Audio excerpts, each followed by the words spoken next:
Hello, everyone. Welcome back to the English Learning Podcast. I'm Jason, your host. And I'm Julia, your co-host. Hi, everyone. We're so happy you're here today. Today, we're talking about something very important for anyone learning English. How to memorize new words effectively.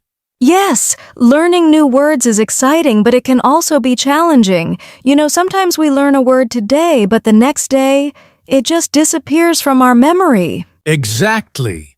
And that's why today, we'll share practical steps and tips to make new words stick in your memory, so you can use them naturally in speaking and writing.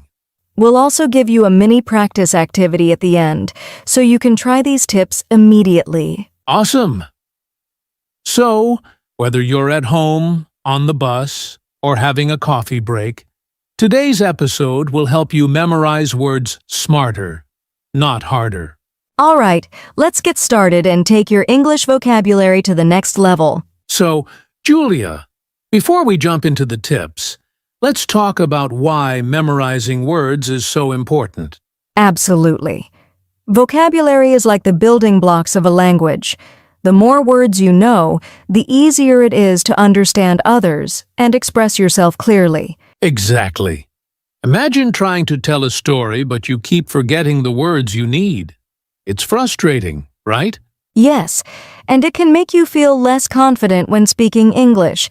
But if you know more words, you can speak naturally and communicate your ideas easily. Not only that, but vocabulary also helps with listening and reading. When you hear or see a word you know, your brain immediately understands it. So learning becomes faster. And it's not just about knowing the words, it's about using them correctly in sentences. Memorizing words helps you use them in real conversations, emails, or even social media messages. Here's a small example. If you learn the word excited, you can say, "I'm excited to watch a movie tonight," instead of just saying "I'm happy." It makes your English sound more natural and interesting. Exactly. So memorizing words is not just for exams or tests, it's for real-life communication. And that's what makes learning vocabulary fun and useful. When you see your English improving day by day, it's motivating. All right, now that we know why it's important, let's move to the first step on how to memorize words effectively. All right, Julia, let's jump into step 1. Use words in context. Can you explain what that means for our listeners? Sure. Using words in context means learning a word by seeing or using it in a sentence, not just memorizing its meaning alone. I get it. So instead of just remembering the word happy means feeling good, you learn it in a sentence like, "I'm happy because I passed my English test." Exactly. When you see or use a word in a sentence, your brain understands how it works and remembers it better. It's like planting a seed. If you just know the word alone, it's like a seed in a bag. But if you use it in a sentence, it's like planting it in soil where it can grow. I love that example. Another tip is to read or listen to English texts, stories, podcasts, or even social media posts. When you notice new words in context, it's easier to remember them. And here's a quick mini practice. Let's take a word like delicious. Instead of memorizing the definition, try making a sentence. "The cake my friend baked was delicious." Yes, and even better, try saying it out loud. This way, you connect the meaning, the pronunciation, and the usage all together. Exactly! Using words in context is the first and most important step to making your vocabulary stick. All right, now that we know how to use words in context, let's move on to step 2. Create associations and visual images. All right, Julia, let's move on to step 2. Create associations and visual images. What does that mean exactly? This step is about linking a new word to something familiar in your mind. You can connect it to an image, a story, or even a personal experience. It helps your brain remember the word much faster. So instead of just memorizing the word giraffe, I can imagine a giraffe eating leaves from a tall tree. That picture makes it easier to remember. Exactly, and it works for abstract words too. Take the word happy. You might imagine smiling faces, sunny weather, or a fun moment with friends. I like that. So basically, our brain remembers pictures and stories better than plain words. Yes! Another trick is to create funny or unusual connections. The stranger or more unique the image, the more likely you are to remember it. Let's try a quick example. How about the word relax? I imagine a cat lying on a hammock with sunglasses. That image instantly reminds me of the word. Perfect, and you can do this with any word. The key is to make it personal and visual. The more your brain can see or feel it, the stronger your memory will be. So remember, association plus visual image equals easier to memorize and recall words. Exactly. All right, next we'll talk about step 3, use spaced repetition, which is another super powerful memory trick. All right, Julia, now it's time for step 3. Use spaced repetition. Can you explain what that means? Sure. Spaced repetition is a technique where you review words at increasing intervals. For example, after 1 day, then 3 days, then a week. This helps your brain move the words from short-term memory to long-term memory. So instead of cramming 50 new words in 1 day, I review a few words multiple times over several days. That way, I remember them longer. Exactly. It's like watering a plant regularly. If you only water it once, it won't grow. But if you water it over time, it becomes strong and healthy, just like your vocabulary. I've also heard about apps like Anki or Quizlet. They're really helpful because they automatically show you words you need to review based on spaced repetition. Yes, and even if you don't use apps, you can make a simple schedule.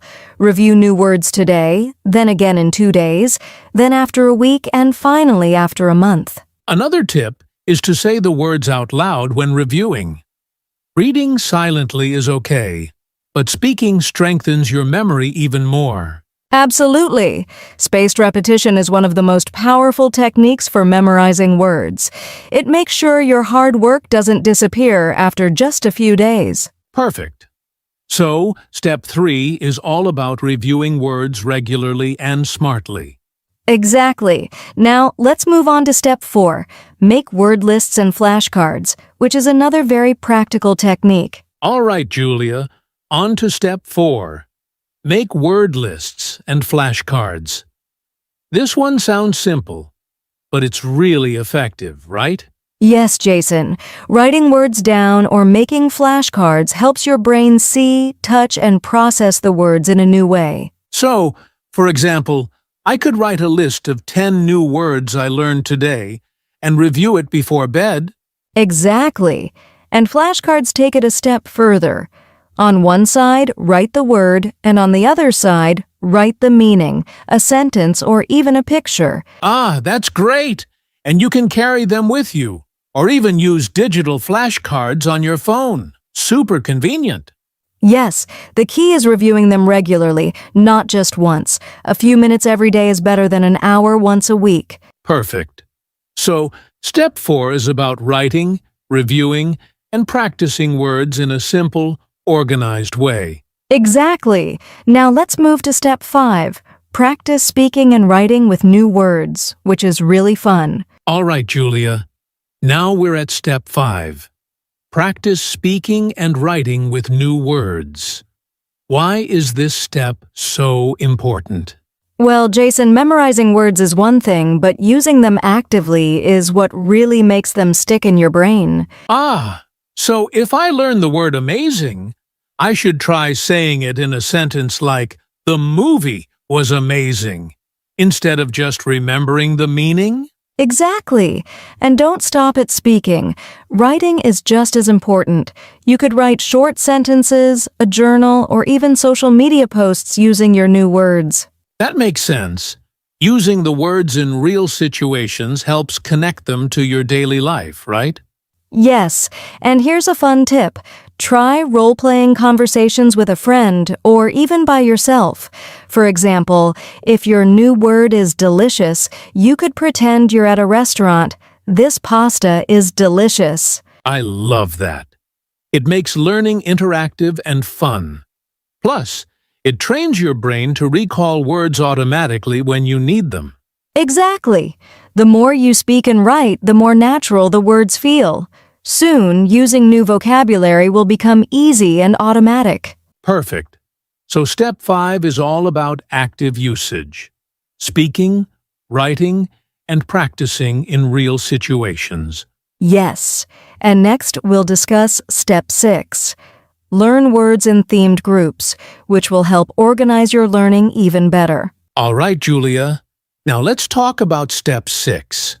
Learn words in themed groups. What does that mean? It's simple, Jason. Instead of learning random words, group them by topics or themes like food, travel, emotions, or work. So if I'm learning about food, I could focus on words like delicious, spicy, bitter, and sweet all together. Exactly. This helps your brain create connections between words, making them easier to remember and use in real life. That makes sense. And it also helps when you want to talk about a specific topic in English, because you already know the words related to it. Yes, and you can even make small themed lists or flashcards for each topic. Review them regularly, and soon your vocabulary will feel organized and natural. Perfect. So step 6 is all about learning words in groups to make memorization easier and more practical. Exactly. And now that we've covered all the main steps, let's move on to common mistakes when memorizing words. All right, Julia. Now let's talk about some common mistakes learners make when memorizing words. Yes, one big mistake is trying to memorize too many words at once. Your brain can only handle so much, and cramming often leads to forgetting. So it's better to learn a few words each day and review them regularly instead of 50 words in one day? Exactly. Another mistake is learning words without using them. If you just memorize the meaning but never practice speaking or writing, you'll forget them quickly. Right. And sometimes learners don't review words at all, which is a big problem. Without repetition, words fade from memory. Yes. One more mistake is learning words randomly, without context or themes. It's much harder to remember words if they aren't connected to each other. So the key takeaways are: learn a few words at a time, use them actively, review them regularly, and group them by theme. Exactly. Avoid these mistakes and your vocabulary learning will be much more effective and fun. Perfect. Now, let's give our listeners a mini practice activity to try these steps themselves. All right, Julia, it's time for a mini practice activity for our listeners. Are you ready? Absolutely, Jason. This is a fun way to try out the steps we just discussed. Here's what we'll do. Choose 3 new words you've recently learned or want to learn. Write them down and follow these steps. Step 1. Use them in a sentence. For example, if your word is amazing, you could say, "The concert last night was amazing." Step 2. Create a visual image or association for each word. If your word is relax, imagine yourself lying on a hammock in the sun. Step 3. Review the words tomorrow and again after a few days. This is your first introduction to spaced repetition. And step 4. Try to speak or write a short paragraph using all 3 words. Don't worry about mistakes. Just use them. Exactly. This mini activity combines context, visualization, repetition, and active usage, all the steps we talked about today. So grab your notebook or phone, pick your 3 words, and try this activity right now. You'll be surprised how much you can remember. Yes, small daily practice like this makes a huge difference over time. All right, Julia. Before we wrap up, let's talk about motivation and how this helps in real life. Yes, memorizing new words isn't just for exams or tests, it's for real communication. Every new word you learn is a tool to express yourself more clearly. Exactly. Imagine traveling to a new country or meeting new people. If you know more words, you can talk confidently, understand more, and connect better. And even in your daily life, writing emails, chatting with friends, or reading books, your vocabulary makes everything easier and more enjoyable. Plus, every time you successfully use a new word, it gives you a small boost of confidence, which motivates you to keep learning more. Absolutely. Learning words is like building a bridge between your thoughts and the world. The stronger your vocabulary, the smoother your communication becomes. So remember, keep practicing, stay consistent, and connect new words to your life. That's how learning becomes meaningful and lasting. Exactly. And now it's time for our outro and goodbye, where we'll recap everything for our listeners. All right, Julia, that brings us to the end of today's episode on how to memorize new words. Yes, we covered using words in context, creating associations, spaced repetition, flashcards, practicing speaking and writing, learning in themed groups, and avoiding common mistakes. And we even gave our listeners a mini practice activity to try right away. Remember, consistency is key. Practice a little every day, and soon your vocabulary will grow naturally. Thank you so much for listening. If you enjoyed this episode, don't forget to subscribe and share it with friends who are learning English. Yes, keep practicing, stay motivated, and we'll see you in the next episode of the English Learning Podcast. Goodbye, everyone.